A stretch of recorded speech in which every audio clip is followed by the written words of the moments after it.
اعوذ باللہ من الشیطان الرجیم بسم اللہ الرحمن الرحیم یا ایھا الذین آمنوا ان کثیرا من الاحبار والرہبان لیأکلون اموال الناس بالباطل ویصدون عن سبیل اللہ والذین یکنزون الذہب والفضة ولا ينفقونها فی سبیل اللہ فبشرہم بعذاب علیم۔ اس آیہ مبارکہ کے بارے میں یہ نوٹ کر لیجئے کہ اس آیت کے حوالے سے حضرت ابوذر غفاری رضی اللہ تعالیٰ عنہ کی رائے قائم ہو گئی تھی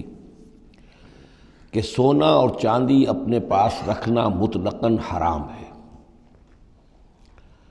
جو لوگ کہ سونا اور چاندی اپنے پاس رکھتے ہیں، جمع کرتے ہیں، گاڑھتے ہیں، ان کو کنز بناتے ہیں، خزانہ بناتے ہیں، اس کے لیے تو یہ رائے اگرچہ ان کی صحیح نہیں تھی، اس لیے کہ جو دین کا عام قانون ہے وہ یہ ہے کہ انسان حلال ذریعے سے کمائے، اس میں سے جو وہ خرچ کرے اللہ کی راہ میں وہ ٹھیک ہے، اس کو اس کا اجر ملے گا۔ اگر وہ کچھ رکھتا ہے اپنے پاس تو وہ حرام نہیں ہے، بلکہ پھر یہ کہ وہ اس کی اولاد کو منتقل ہو جائے گا، قانون وراثت ہوگا۔ اگر اپنے پاس کچھ رکھنا ہی نہ ہو تو پھر وراثت کس چیز میں ہوگی؟ اس لیے قانون تو وہی ہے، البتہ یہ ہے کہ وہ جو کہا گیا ہے کہ اللہ کی راہ میں خرچ کرو، خرچ کرو، خرچ کرو، کتنا کرو، قل العفو، تو یہ ایک روحانی تعلیم ہے، اخلاقی تعلیم ہے کہ جمع نہ کرو، اللہ کی راہ میں خرچ کر دو۔ البتہ جو مال بھی آپ نے جمع کیا ہے، آپ نے حلال ذریعے سے کمایا تھا اور اس کی زکوٰۃ بھی آپ نے ادا کر دی ہے، تو وہ مال آپ اپنے پاس رکھ سکتے ہیں، خواہ وہ سونے اور چاندی کی شکل میں ہو۔ چنانچہ اسی پر پھر فیصلہ ہوا حضرت عثمان کے زمانے میں، اور چونکہ حضرت ابوذر غفاری اس پر اڑے ہوئے تھے اور اس سے ایک فتنہ پیدا ہو رہا تھا مسلمانوں کے اندر، ایک اختلاف، تو پھر حضرت ابوذر غفاری کو حضرت عثمان نے حکم دے دیا تھا کہ وہ مدینے سے باہر چلے جائیں۔ وہ پھر ایک صحرا میں کسی جگہ پر کٹیا ڈال کر رہتے تھے۔ میرے نزدیک اس آیت کا اصل محل اور مقام جو ہے اس کو سمجھنا چاہیے، اور وہ ہے ان لوگوں سے متعلق ہے یہ مسئلہ جو دین کا کام کرتے ہیں، احبار ہیں، رہبان ہیں۔ یہ لوگ اپنا وقت، اپنی صلاحیتیں، اپنی قوتیں لگاتے ہیں دین کے لیے۔ عام لوگوں کا معاملہ اور ہے، وہ کاروبار کر رہے ہیں، کوئی پروفیشن ہے، کوئی اپنا اور بزنس ہے، اس کے حوالے سے ان کے پاس آمدنی ہو رہی ہے۔ انہیں جو بھی آمدنی ہو رہی ہے وہ اللہ کے دین کی وجہ سے ہو رہی ہے۔ یہ اپنے پاس اگر رکھتے ہیں اور اپنا جائیدادیں بناتے ہیں اور دولت بناتے ہیں اور اپنے لیے پھر وہ اپنی نسلوں کے لیے اس کو وراثت میں منتقل کرتے ہیں، تو ان کے اوپر یہ آیت بعین ہی انہی الفاظ میں اس کا انطباق ہوگا، اس لیے کہ یہ سارا معاملہ احبار اور رہبان کے حوالے سے ہو رہا ہے۔ اس آیت کا سیاق اور سباق جو ہے کہ ظاہر بات ہے کہ ان کے لیے جو بھی کچھ ہے، یہ لٹمس ٹیسٹ یہ ہے، ہاں آپ اپنی ضرورت پوری کریں، جیسے حضور نے اپنی ضرورتیں پوری فرمائی، ازواج مطہرات کو بھی نان نفقہ دیتے تھے آپ اسی بیت المال میں سے،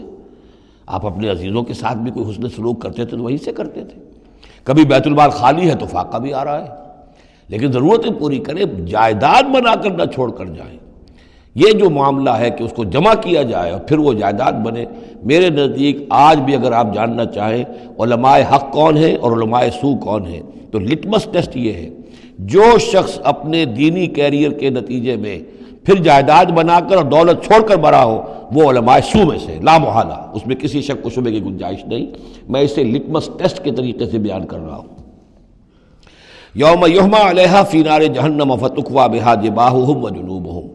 جس دن کہ ان کو تپایا جائے گا اس سونے اور چاندی کو جہنم کی آگ میں، اور پھر داغے جائیں گے ان سے ان کے پیشانیاں بھی اور ان کی پسلیاں بھی اور ان کی پیٹھیں بھی۔ ھذا ما کنزتم لانفسکم، یہ ہے وہ جو تم نے اپنے لیے جمع کیا تھا،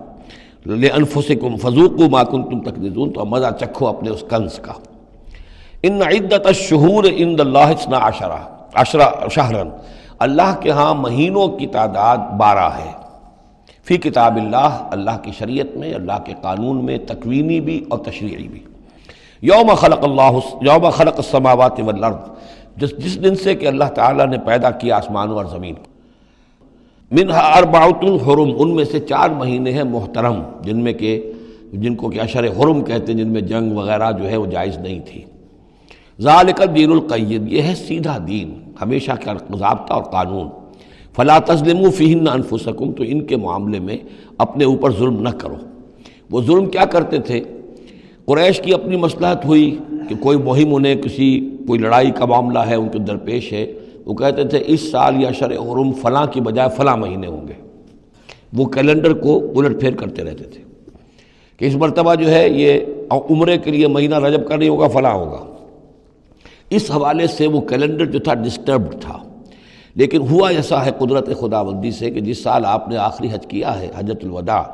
تو اس سال وہ ساری جو غلطیاں ہوتی ہیں اس کے بعد وہ جو اس کا مجموعی اور آخری نتیجہ یہ تھا کہ صحیح جگہ پر وہ کیلنڈر آ گیا تھا۔ اسی لیے حضور نے اپنے خطبہ حجۃ الوداع میں کہا ہے کہ استدار الزمان کہیئتہ یوم خلق اللہ السماوات والارض، یہ زمانہ اور یہ کیلنڈر جو ہے، تقویم جو ہے، یہ پورا چکر لگا کر ساری غلطیوں اور ترمیموں میں سے ہو کر اب ٹھیک اسی جگہ پر پہنچ گئی ہے جس مقام پر کہ اللہ نے، جس تقویم پر کہ اللہ تعالیٰ نے آسمان اور زمین کو پیدا کیا تھا، اور آج کے بعد سے ان مہینوں کے اندر کوئی الٹ پھیر نہیں ہو سکے گا۔ وَقَاتِلُوا الْمُشْرِكِينَ كَافَّةً كَمَا يُقَاتِلُونَكُمْ كَافَّةً، اور مشرکوں سے بھی جنگ کرو ایسے ہی سب کے ساتھ جیسے کہ وہ تم سے جنگ کرتے ہیں، جڑ کر، ہر حال میں اور جمع ہو کر۔ وَاعْلَمُوا أَنَّ اللَّهَ مَعَ الْمُتَّقِينَ، اور جان لو کہ اللہ تعالیٰ جو ہے متقین کے ساتھ ہے۔ إِنَّمَا النَّسِيُّ زِيَادَةٌ فِي الْكُفْرِ، یہ جو مہینوں کو ہٹا دینا تھا ادھر سے ادھر، یہ پھیر دینا جو ہے اشر حرم کا، یہ بڑھائی ہوئی بات ہے کفر کی۔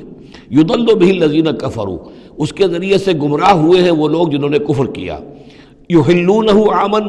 حلال کر لیتے ہیں اس مہینے کو ایک سال، وَيُحَرِّمُونَهُ عَامًا، اور ایک سال اسے حرام قرار دے دیتے ہیں۔ لِيُوَاطِئُوا عِدَّةَ مَا حَرَّمَ اللَّهُ، تاکہ تعداد پوری کر لیں اس کی جو اللہ نے حرام ٹھہرائے ہیں۔ 4 مہینے حرام ہیں، آگے پیچھے پھیر کر، لیکن تعداد پوری کر دی۔ فَيُحِلُّوا مَا حَرَّمَ اللَّهُ، اس کا نتیجہ کیا نکلتا ہے کہ جو اللہ کی طرف سے محترم مہینہ تھا وہ ان کے حساب سے، ان کی غلطی سے پھر وہ حلال ہو جاتا ہے، پھر حلال کر لیتے ہیں وہ مہینہ جو اللہ نے حرام کیا ہے۔ زُيِّنَ لَهُمْ سُوءُ أَعْمَالِهِمْ، اسی طریقے سے ان کے جو برے اعمال ہیں ان کے لیے مزین کر دیے گئے، کھبا دیے گئے ان کی نگاہوں میں۔ وَاللَّهُ لَا يَهْدِي الْقَوْمَ الْكَافِرِينَ، اور اللہ کافروں کو ہدایت نہیں دیتا۔ یہاں وہ 5 رکوع ختم ہوئے ہیں کہ جن کا تعلق ہے نبی اکرم صلی اللہ علیہ وسلم کی بعثت خاصہ الی اہل العرب، اس کی تکمیل ہو گئی، اس کے مقاصد پورے ہو گئے، اس کے ضمن میں آخری احکام دے دیے گئے۔ صدق اللہ العظیم۔